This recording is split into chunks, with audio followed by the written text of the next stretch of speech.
సరే కూటమి ఏర్పడిన తర్వాత లెక్క ప్రకారం మీద మనం అనుకునేది ఆటోమేటిక్ కూటమికి గ్రాఫ్ పెరగాలి అనుకుంటాం.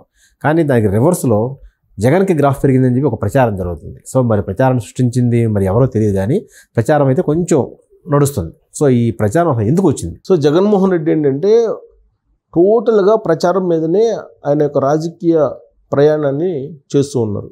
రాజకీయ భవిష్యత్తును కూడా ప్రచారంనే బేస్ చేసుకొని ఆయన ఆశిస్తూ ఉన్నారు.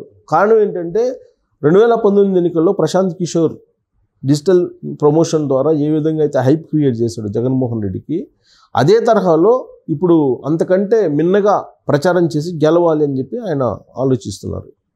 సో ప్రశాంత్ కిషోర్ లాంటి వాళ్ళే నేను అనవసరంగా జగన్మోహన్ రెడ్డిని గెలిపించాను అనేటువంటి ఒక రిగ్రెట్ ఫీల్ అయ్యేటువంటి పరిస్థితికి వచ్చాడు కదా. ఆయనే జాతీయ మీడియాలో ఆయన అభిప్రాయం చెప్పాడు కదా. ప్లస్ రాబోయేటువంటి రోజుల్లో ఎట్టి పరిస్థితుల్లో జగన్మోహన్ రెడ్డి గెలిచే అవకాశం లేదని చెప్పి అదే ప్రశాంత్ కిషోర్ ఇప్పుడు చెప్పారు కదా. కానీ ఇప్పుడు 2019 కన్నా కూడా ఎక్కువగా ప్రచారాన్ని ఆకాశానికి తీసుకెళ్ళిపోయారు, డిజిటల్ ప్రచారాన్ని. ఇప్పుడు మీరు అబ్జర్వ్ చేస్తే గత 2 సంవత్సరాల నుంచి కరోనా తగ్గినప్పటి నుంచి గడప గడపకు వైఎస్ఆర్ కాంగ్రెస్ పార్టీ అని చెప్పి ప్రభుత్వ డబ్బులతోటే ప్రచారం చేసుకున్నారు. అది అటర్ ఫ్లాప్ అయింది. ప్రజలు తిరగబడ్డారు ఎమ్మెల్యేల మీద, అంతా అయిపోయింది. అది అయిపోయిన తర్వాత ఆ ప్రోగ్రామ్ కోటి ఏదో క్రియేట్ చేశారు కదా, వై నీడ్స్ ఏపీ జగన్ అని ఏదో ఒకటి క్రియేట్ చేశారు. తర్వాత ఆడుదాం ఆంధ్ర అని ఒకటి క్రియేట్ చేశారు. జగన్తో నేను ఏదో వచ్చింది, జగన్తో నేను అనే ఒక ప్రోగ్రామ్ కూడా పెట్టారు, జగన్ భరోసా ఏదో పెట్టారు. ఇలా దాదాపు 4-5 ప్రోగ్రామ్స్ ఓన్లీ ప్రమోషనల్ యాక్టివిటీస్ పెట్టారు కదా. దీనికి అయినటువంటి ఖర్చు కొన్ని వందల కోట్ల రూపాయలు ఉంటుంది కదా. ఇప్పుడు తాజాగా సిద్ధం అనేటువంటి హోర్డింగ్స్ పెట్టడానికి, ఆ ప్రచారం చేయడానికి 500 కోట్ల రూపాయలు కేటాయించారు అని. అదంతా కూడా ప్రజల డబ్బే కదా. సో ప్రచారం ఏ విధంగా పెద్ద ఎత్తున తయారు చేసుకోవాలి అనే దాని మీద ఇప్పుడు జగన్మోహన్ రెడ్డి ఉన్నారు. ఇప్పుడు ఈవెన్ లాస్ట్కి పాస్ పుస్తకాల్లో కూడా ఆయన బొమ్మ వేయించుకునేటువంటి కార్యక్రమం మీద ఇప్పుడు కొంతమంది ఐఏఎస్లు అదే జరగాలి అని చెప్పి కోరుకుంటున్నారు. దాని మీద ఒక ఫైట్ జరుగుతుంది సచివాలయంలో. జగన్మోహన్ రెడ్డి బొమ్మ ఉండాలని. జగన్మోహన్ రెడ్డి బొమ్మ సమాధుల మీద, పాస్బుక్ల మీద, వీటి మీద అవసరమా వేపిస్తున్నారు. అసలు ఆశ్చర్యకరమైన విషయం ఏంటంటే వాచ్ల్లో కూడా వేయించుకొని డిస్ట్రిబ్యూట్ చేస్తున్నారండి ఇప్పుడు జగన్మోహన్ రెడ్డికి.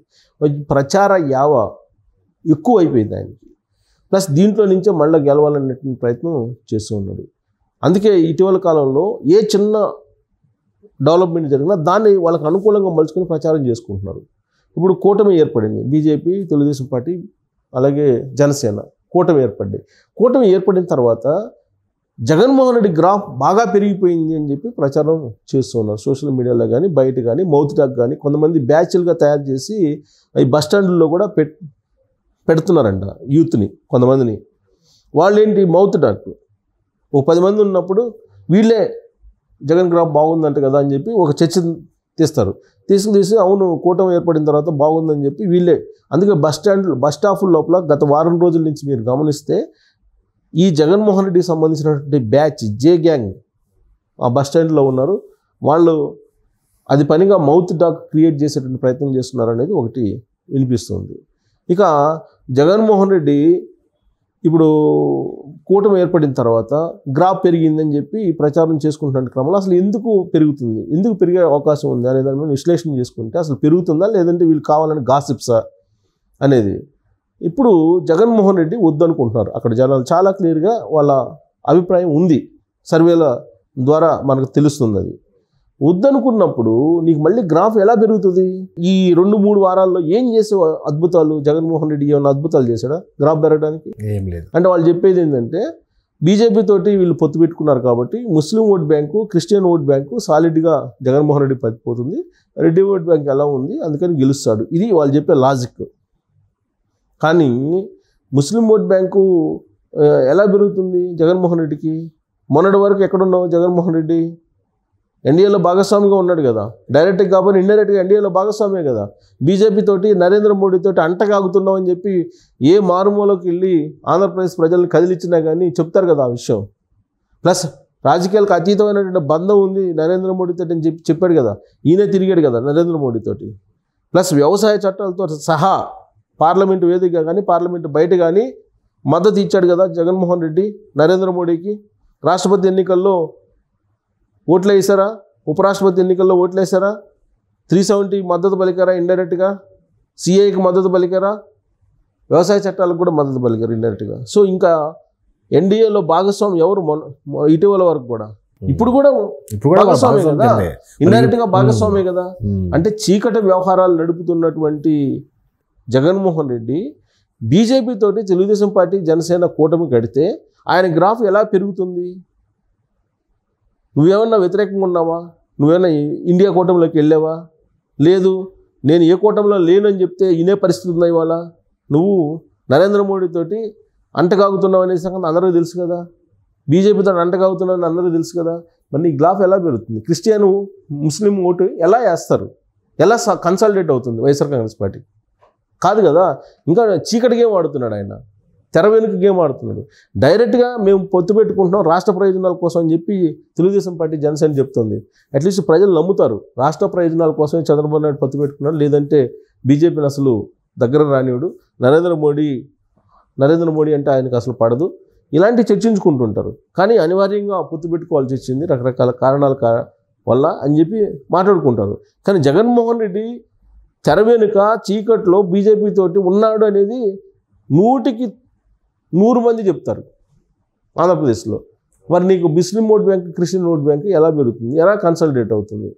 అంటే ఈ ప్రచారాన్ని కావాలని తీసుకొచ్చి ఈ 3 వారాల్లో ఏదో అద్భుతాలు క్రియేట్ చేసినట్టు జగన్మోహన్ రెడ్డి ఏం చేశాడండి? 33 మంది వృద్ధులను చంపేశాడు పెన్షన్ లేకుండా. దాన్ని రాజకీయం కోసం ఉపయోగించుకొని ఆ శవ రాజకీయాలు చేసే ప్రయత్నం చేస్తున్నాడు అనేది ఇప్పుడు ఆరోపణలు ఎదుర్కొంటున్నాడు ఆయన. పెన్షన్లు ఇవ్వద్దన్నారా? ఒక ప్రత్యామ్నాయ వ్యవస్థ ఉంది కదా, ప్రత్యామ్నాయ వ్యవస్థ ద్వారా పెన్షన్లు ఇప్పించచ్చు కదా. నువ్వు వాలంటీర్లే కావాలా ఇవ్వడానికి? అవసరం లేదు. కానీ ఈయన కావాలని చేశాడు. ఇప్పటికి కూడా ఇంకా 10% పెన్షన్లు తీసుకోవాల్సిన వాళ్ళు మిగిలి ఉన్నారంటే ఇంకా. అందుకే 8th వరకు ఎక్స్టెండ్ చేశారు ఇప్పుడు ఎలక్షన్ కమిషన్. 8వ తారీఖు వరకు పెన్షన్లు ఇవ్వండి అని చెప్పి. అంటే ఈయన ఏమైనా అద్భుతాలు క్రియేట్ చేయకపోగా ఇలాంటి దాష్టికాలు క్రియేట్ చేసి 33 మంది ముసలోళ్ళని చంపడానికి సిద్ధమయ్యి చంపేసి ఆ పెన్షన్లు ఇస్తామని చెప్పి రమ్మని చెప్పి దాన్ని ఆ నెపాన్ని ప్రత్యర్థుల మీద నెట్టడానికి, విపక్షాల మీద నెట్టడానికి ప్రయత్నం చేసావు. ఇలాంటి పరిస్థితుల్లో గ్రాఫ్ ఎలా పెరుగుతుంది? సో జగన్మోహన్ రెడ్డి గ్రాఫ్ పెరగడం కాదు, ఇంకా డమాల్ అయింది. బస్టాండ్లో ఒక వ్యూహాత్మకంగా కొంతమంది వైఎస్ఆర్ కాంగ్రెస్ పార్టీకి సంబంధించిన జే గ్యాంగ్ని పెట్టేసి రాష్ట్ర వ్యాప్తంగా పబ్లిక్ ప్లేసెస్లో డిప్లాయ్ చేసేసి వాళ్ళే ఇలాంటి ప్రచారం క్రియేట్ చేస్తున్నారు. అలాగే దొంగ సర్వేలు కూడా కొంతమంది సర్వే సంస్థలను కొనుగోలు చేసి రకరకాల పేర్లతోటి ఈ సర్వేలను కూడా సోషల్ మీడియాలో ఫ్లోట్ చేసేసి పబ్లిక్ మూడ్ని మార్చేటువంటి ప్రయత్నం చేస్తున్నారు. కానీ వాస్తవంగా అలాంటి సీన్ ఏమీ లేదు. అందుకే ఆయన బస్ యాత్ర ఫెయిల్ అవుతుందని చెప్పి మనం కళ్ళెదుటి కనపడుతుంది. సో ఆయన కేవలం ప్రచారాన్ని నమ్ముకొని గెలవాలనుకుంటున్నాడు. అది సాధ్యమయ్యేటువంటి పని కాదు. ఆయన గ్రాఫ్ పెరిగిందని సోషల్ మీడియాలో, డిజిటల్ మీడియాలో వచ్చినంత మాత్రాన పెరిగినట్టు కాదు. ఈ బస్ స్టాండ్ ట్రూప్స్ ఏవైతే ఉన్నాయో ఆ బస్ స్టాండ్ ట్రూప్స్ చేసేటువంటి ప్రాపగండా ఇది అని చెప్పి మనకు తెలుస్తుంది.